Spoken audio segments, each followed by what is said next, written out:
Desde Italia, Gerardo Frisina nos trae este jazz alucinante que se llama Reporter, justamente con ese sonido como de parece, rotativa, así como de... Parece de investigación. Claro, Sí. Reporter es el tema. Me gusta. Bueno, Reporters, domingo a la noche, en televisión abierta de Uruguay, a lo largo de varias horas, se difunde una entrevista a el prófugo Sebastián Marcet, prófugo de la justicia paraguaya. Una entrevista que le fueron a hacer a su escondido lugar. Rarísimo. Sí. Y bueno, y a raíz de eso se generaron 1000 conversaciones en todos los ámbitos, prensa, redes sociales, con gente que se puso a favor de que se haya difundido la entrevista, gente que se puso radicalmente en contra de ello, gente que plantea apología del delito, gente que dice que la televisión ha caído muy bajo, gente que dice que este es el rol del periodismo. Recordemos que tuvo récord en 26 rating. puntos de rating en Uruguay, es récord. La diferencia que le sacó a los otros programas que estaban al aire en ese momento y que hay Récord una histórico. segunda parte. El domingo que viene. Bueno, los debates han sido muchos. Nosotros le vamos a encarar a este tema desde, como corresponde, hijos de punta, el punto de vista filosófico. Sí, me encanta. Para eso le damos la bienvenida a nuestro filósofo de cabecera, Javier Massa. ¿Cómo estás, Javier? Buenas, ¿cómo andan todos? Muy bien, ¿Cómo estás? bienvenido. Chiqui, Cris, ¿andan bien? Todo bien. Bárbaro. Felices de tenerte porque estos debates están buenos para tenerlos. Buenísimo. Es bien interesante para empezar a charlar porque efectivamente creo que hay varias aristas de este tema. Muchas. Así que comencemos. ¿Qué te hizo pensar a ti lo que pasó? Bien, primero creo que voy a arrancar por el debate que quizás es vamos a ir como bajando en niveles de profundidad, si se quiere, o en niveles como de abstracción. Vamos por el primero, que es como el del lugar del periodismo, ¿no? Que creo que es un debate interesante, ¿no? Acá hay como, digamos, dos, si se quiere, grandes visiones de cuál es el lugar del periodismo en la sociedad, ¿no?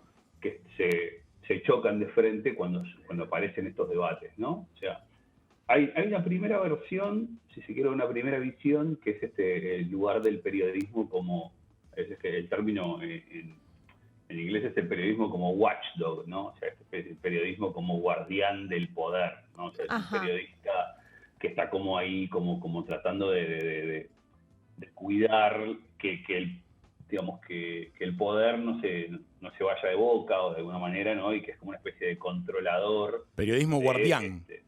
El periodismo guardián, exactamente, ¿no? Bien. O sea, esa es como una primera visión, ¿no? Y de ese lado del periodismo guardián están las voces que aparecen diciendo como, bueno, ese es el rol del periodismo, el de interpelar al poder, el de ponerlo en cuestionamiento, el de hacer ese tipo de cosas que a veces quizás, digamos, no están del todo del lado de lo específicamente ultralegalista, ¿no? O sea, por decirlo de esta manera como bastante compleja para no decir una cosa por otra, y que por lo pronto lo que se entiende es que en función de ese bien mayor, que sería interpelar al poder, tenerlo bajo control, ¿no?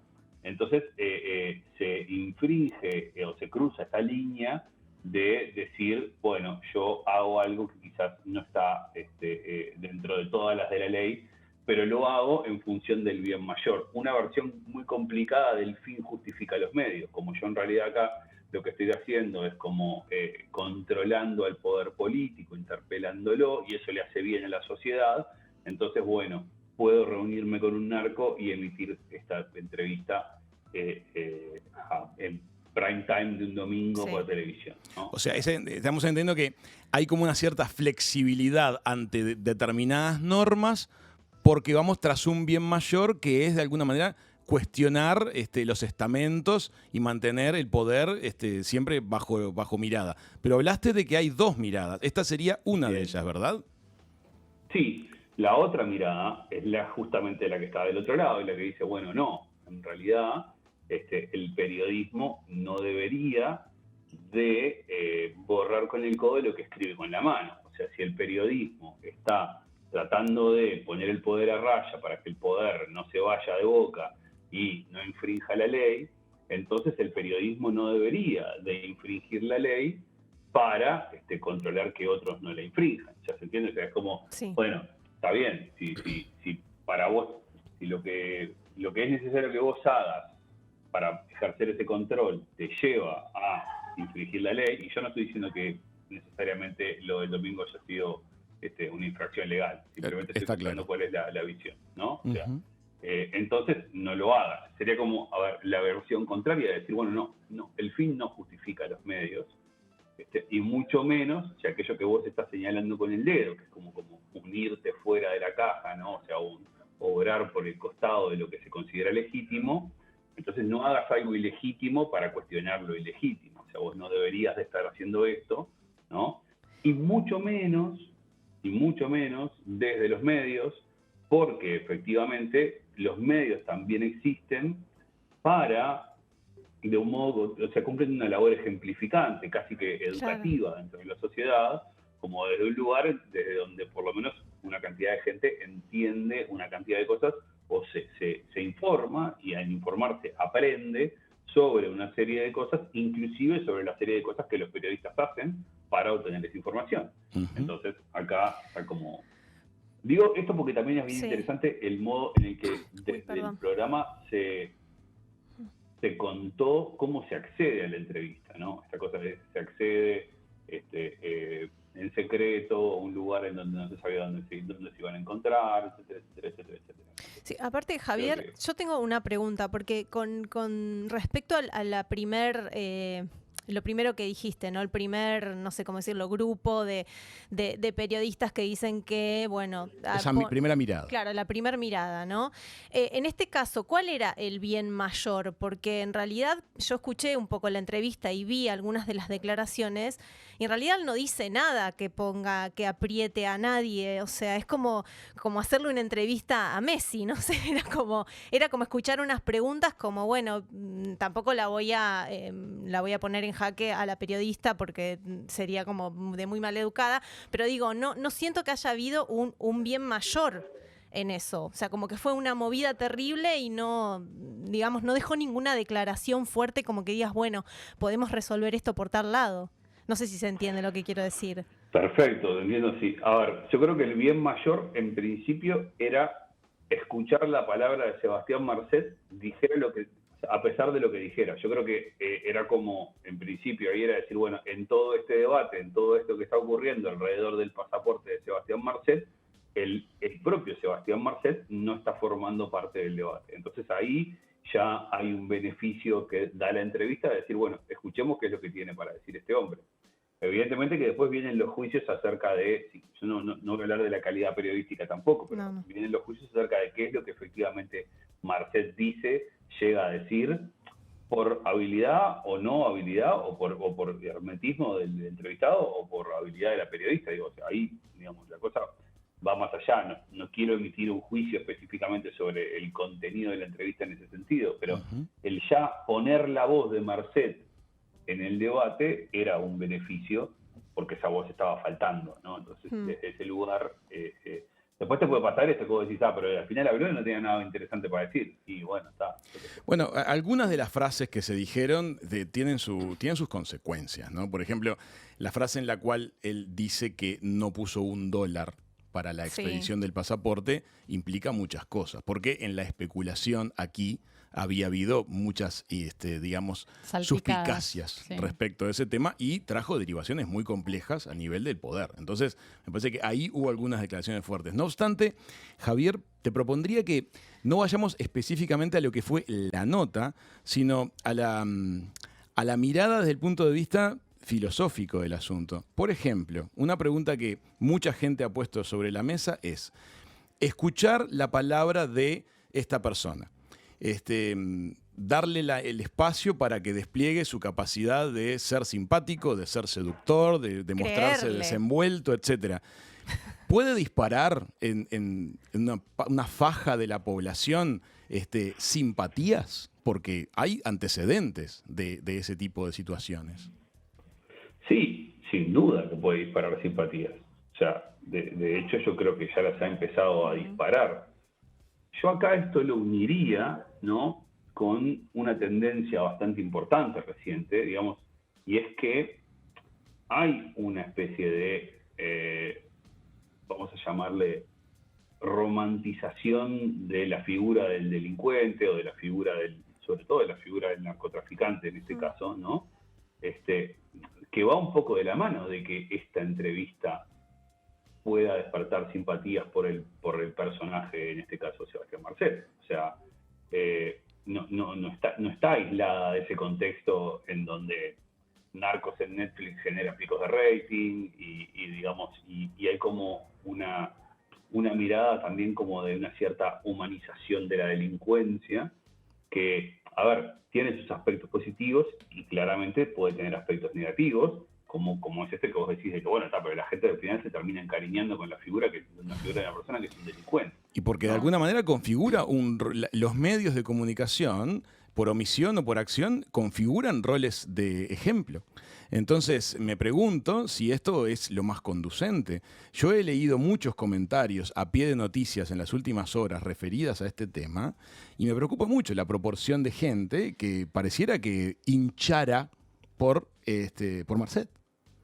Entonces es inquietante que eso pase, porque no tenemos que perder de vista que en principio estamos ante un prófugo que será juzgado oportunamente y pasará por el sistema de la justicia, porque tampoco vamos a ponernos en el rol de ser público y jurado, que consideramos que es algo malo cuando sucede. Así es. Pero no obstante ello, me preocupa mucho esta imagen de romantización, porque yo traje a colación 2 casos que estuve mirando estos días, por ejemplo. Hace pocos meses atrás, en España, una periodista del canal Antena 3, que se llama Sonsoles Ónega, que es muy querida en España, trajo al piso a Rodrigo Rato, que en su momento fue vicepresidente de la República en España y terminó encarcelado por un escándalo de corrupción referido a la Caja de Ahorro Bankia.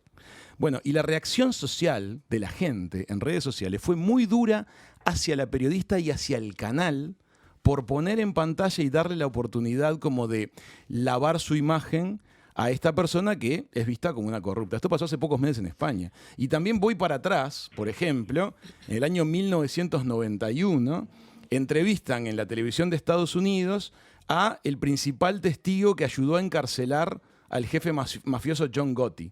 El tipo se llamaba Sammy the Bull, el toro Sammy. Y le da una entrevista. Y curiosamente se da que la opinión pública, ante la entrevista de este hombre que fue el soplón, va en contra del soplón y termina liberando la imagen de John Gotti, que es el capo de la mafia. O sea, a lo que voy es que cuando un mensaje de estos va a la palestra pública, lo que pasa con la opinión pública es un poco una lotería. Sí, bueno, pero igual una cosa es que Marcet se hubiese sentado arrepentido a contar, a decir que él se sentía mal por todo lo que estaba haciendo y le das una oportunidad, qué sé yo, de lavar su imagen, entre comillas. Una cosa es eso, pero en la entrevista Marcet se lo vio absolutamente seguro de lo que estaba haciendo, con una tranquilidad envidiable, hablando de su familia, como de sus hijos, y yo digo, él ¿es o no es consciente de que es un narcotraficante, que es uno de los delitos más peligrosos? Que provoca más violencia en todas las sociedades de Latinoamérica. Que arruina familias. Estamos con 6, 7 asesinatos diarios, lo decimos con toda la normalidad del mundo, derivados de microtráfico en Uruguay. Ayer lo comentábamos. Pero fíjate que también... Son derivaciones muy duras. Y no sé qué podemos sacar de la columna de filosofía, o sea, desde el punto de vista filosófico, pero fíjate que en la ficción también sucede. Lo que fue La Casa de Papel, por ejemplo. Estamos todos de acuerdo que es un grupo de delincuentes. Y todos terminamos como encariñados, entre comillas, porque quieres que les vaya bien, o cuando les pasa algo, no quieres que la policía gane. O sea, hay como una cantidad de cosas que creo yo que desde el punto de vista filosófico tú nos dirás, pero sucede. Es un poco como que se te generan unas empatías a lo Robin Hood, ¿no? ¿Por qué nos pasa eso, Javier? Bien, yo creo que, a ver, hay un costado, si se quiere, vamos a arrancar por el costado positivo de esto, ¿no? O sea, yo creo que hay un costado positivo en esta especie de romantización del delito, ¿no?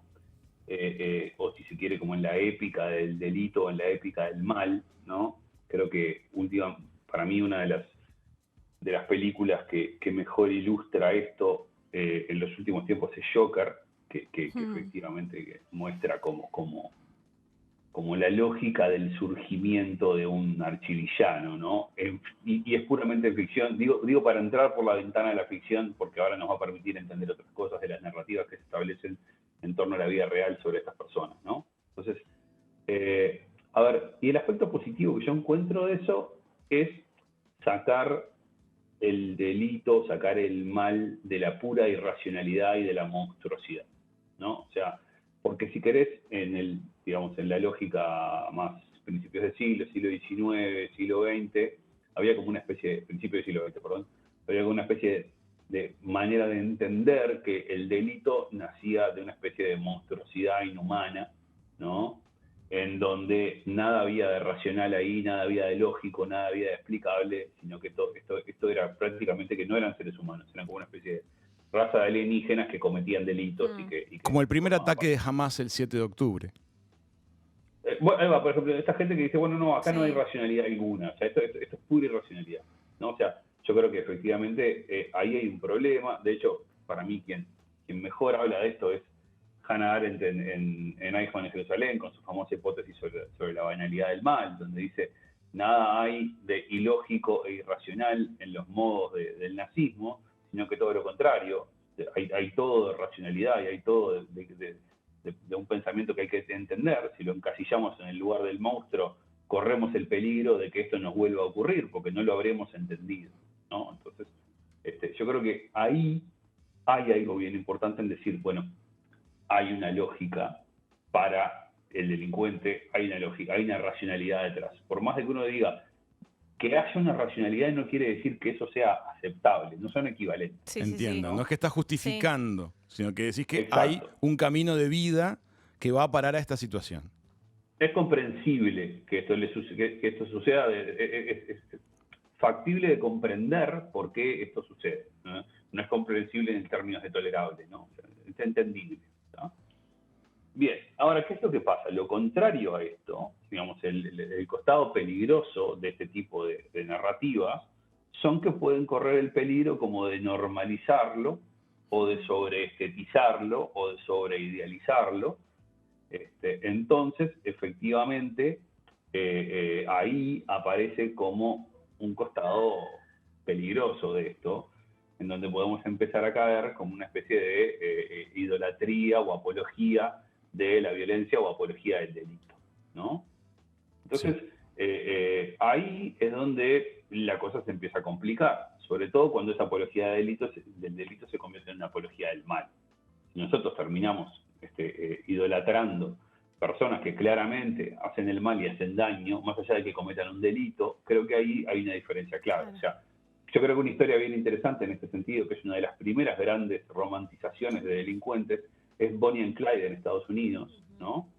Y entonces hay una diferencia cuando la gente romantiza a Bonnie and Clyde porque roban un banco, ¿no? Y de alguna manera puede decir, le robaron al banco, que es como, bueno, ultracapitalista, entonces sí. ¿Qué daño le hace que le roben a los bancarios, ¿no? Etcétera, etcétera, etcétera.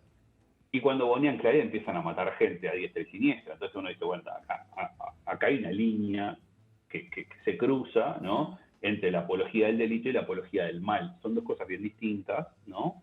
Porque incluso, y ahí entro como en el tercer costado de esto, también hay algunas veces en donde lo que estas narrativas hacen y ponen en entredicho es como los modos que tenemos de entender la justicia.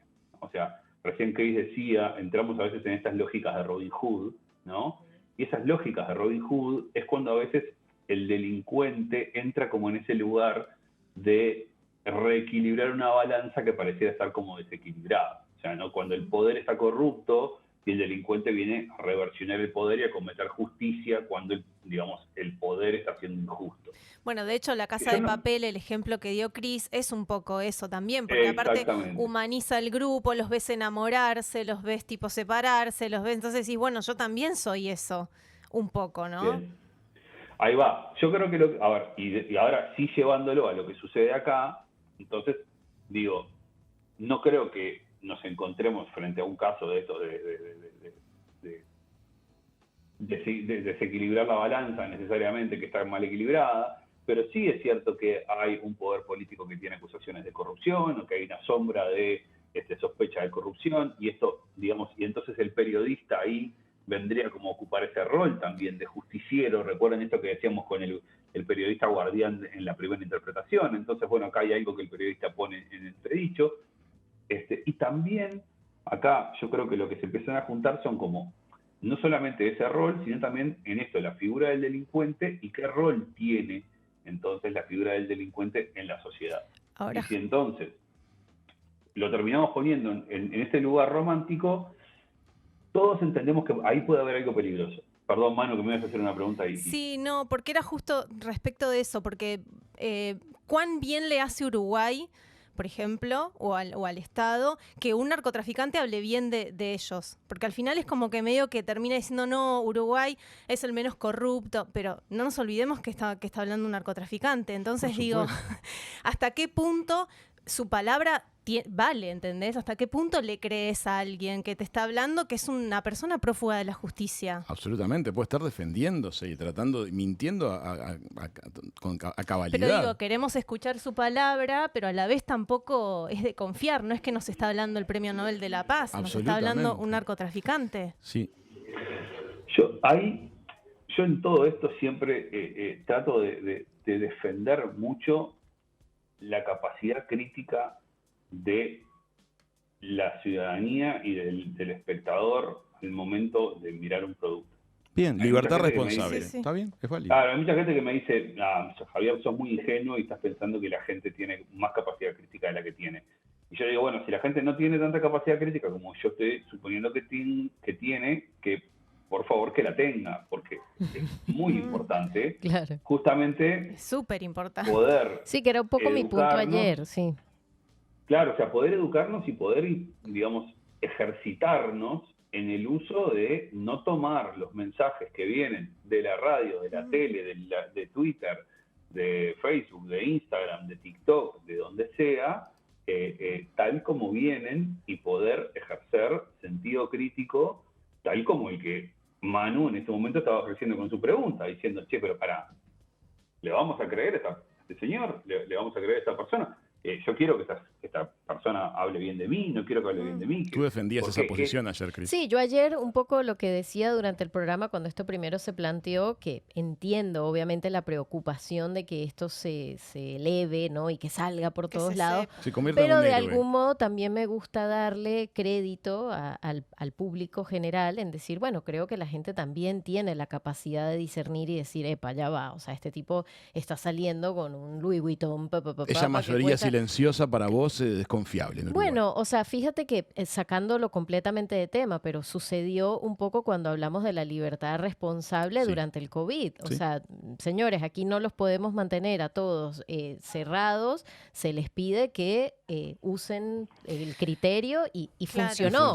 Entonces yo creo que también la gente de bien, como yo lo decía, a mí me gusta pensar, quizás peco de lo mismo que tú, en que de repente es un poco optimista o demasiado rosa, pero me gusta pensar que los buenos somos más. Lo que pasa es que las personas que suelen hacer uso, digamos, de estas figuras, pareciera que suelen siempre hacer como más ruido. Pero me parece que la gente sensata que ha llevado a sus hijos al colegio con esfuerzo para que surjan y vayan adelante, lo ven como una figura que es contraria a sus principios. Igual cuando vos tenés un aparato, por ejemplo, de difusión, o cuando tenés a los periodistas, o cuando tenés a las redes sociales, todas funcionando hacia un mismo lugar, para mí es normal también como que haya gente que en vez de ejercitar ese sentido común, se como que se apegue a discursos que capaz que no tienen nada que ver.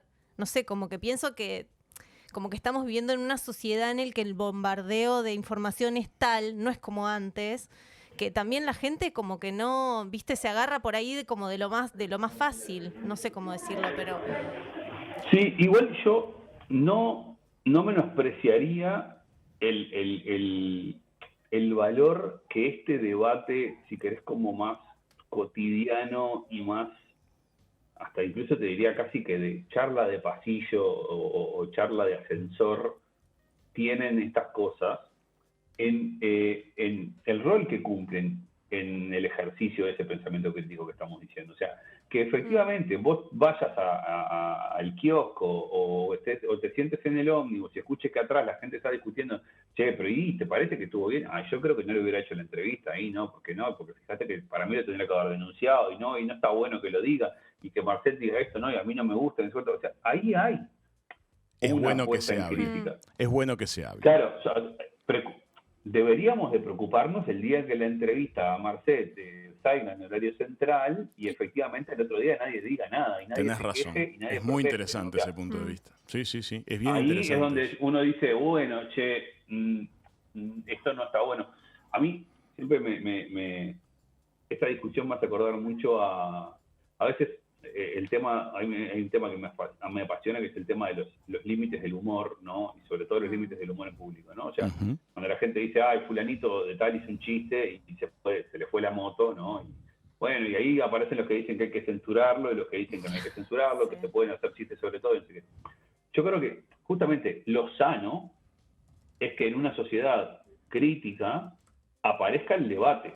Aparezca gente que dice, no, esto no se debería, la entrevista de Marcel no debería de pasarse al aire, la entrevista de Marcel sí debe de pasarse al aire, y la entrevista de Marcel, entonces, y yo creo que Marcel no está bien lo que dice, yo creo que Marcel tiene que decirlo, que aparezca eso y que tengamos la posibilidad hoy, martes 14:30, de estar hablando al aire en una radio que la gente puede sintonizar sobre si esto debería de ocurrir o no en los medios, eso es ahí es donde está el principal valor, claro, en que nosotros podamos hacer ese ejercicio crítico, ¿no?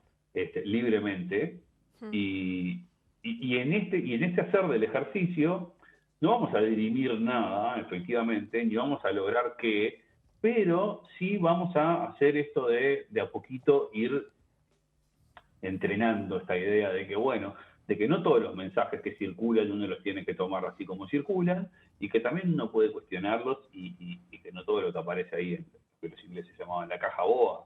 Está clarísimo. Hay que poner la firma. Es una muy buena conclusión. Claro, Javier, porque después, ¿quién hace las veces de qué se puede? ¿quién elige qué se ve y qué no? Exactamente. Está Entonces perfecto. hay que... Y es más, creo que yo iría un paso más. Incluso desde el momento que dices, no, lo que estás diciendo no está bien, incluso lo vuelves como una especie de mártir que más curiosidad da, despierta. y ahí quizás más interés revuelo y más provoca. interés provoca, ¿no? Javier, excelente el contenido de la columna de hoy. Te queremos agradecer muchísimo este ratito que compartiste con nosotros. ¿Qué te parece si ya anotamos para la próxima columna de filosofía hablar sobre los límites del humor?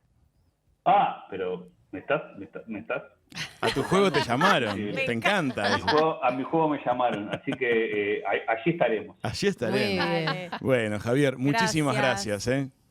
Un placer.